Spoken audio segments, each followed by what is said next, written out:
Hi, I'm Jen Ruelens, landlord, educator, and advocate, and broker of One Focus Property Management.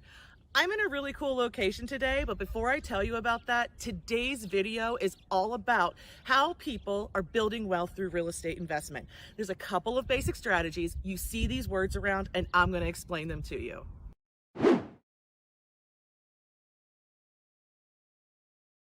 Today's video is not from behind my desk in Williamsport, Pennsylvania.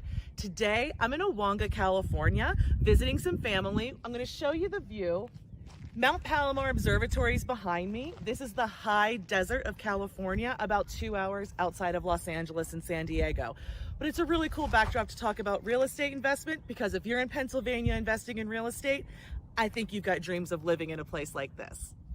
Our first strategy, the buy and hold strategy. So the benefits of this strategy, you use tax benefits and leverage, that's financing from banks usually, to finance assets to hold them and build equity over time. So you're not getting big paydays with the buy and hold, right? We're building equity slowly, consistently, and the biggest part of the buy and hold strategy, we've got to avoid risk. You know I'm a big fan of avoiding risk. I love the buy and hold strategy.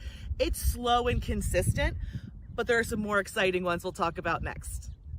The second strategy with real estate investment is speculation.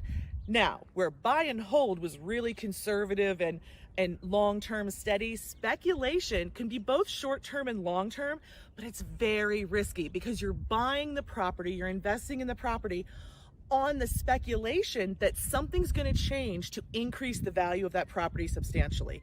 So maybe you're really good at predicting where the state's going to want to put highways or schools, or you buy close to institutions like hospitals and colleges because you know they're going to want to expand.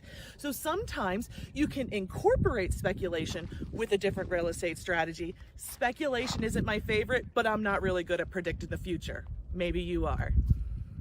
The third real estate strategy we're going to talk about is the BRRRR method. It's the one I hear the most about, and it's no wonder because money's cheap. So here's how the BRRRR method works.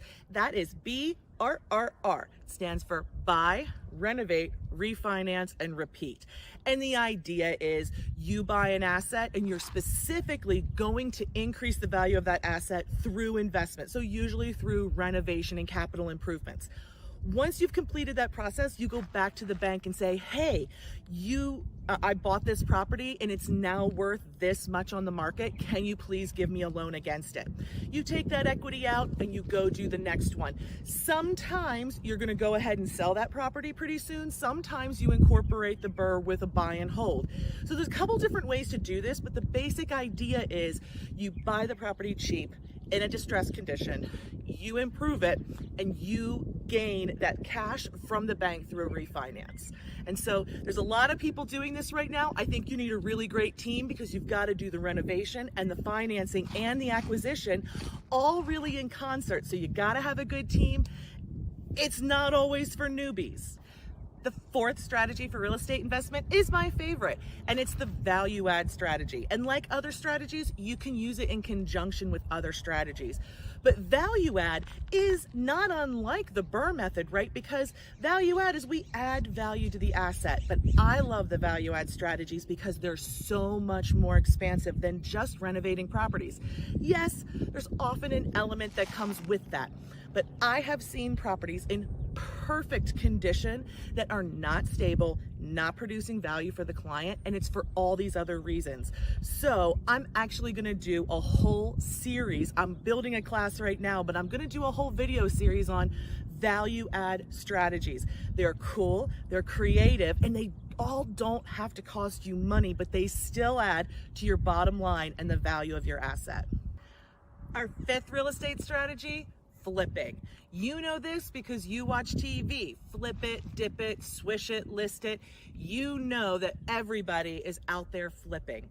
Flipping is when you purchase a property and you do a renovation to it, and the idea is you do it quickly. So you buy an asset at a low price, you invest in it just enough to try to sell it at a perfect place in the market.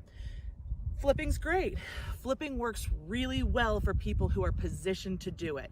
So what's most important in flipping is finding, acquiring, and negotiating your deals, executing good quality renovations quickly because carrying costs sink you, and then truly disposing of that property at the highest and best value.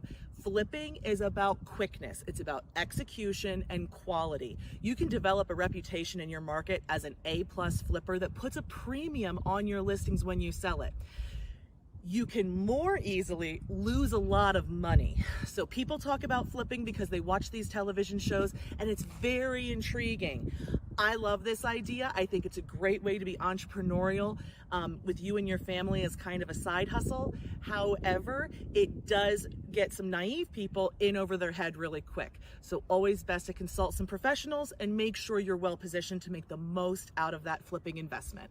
So again, I'm Jen with One Focus Property Management, not always coming to you from the high desert of California, so this is an exciting one for me too. I hope you'll follow us on YouTube. I'm always putting up content for landlords and rental property owners, specifically here in Pennsylvania, but the principles apply nationwide and across the country. So thanks for following, and until next time.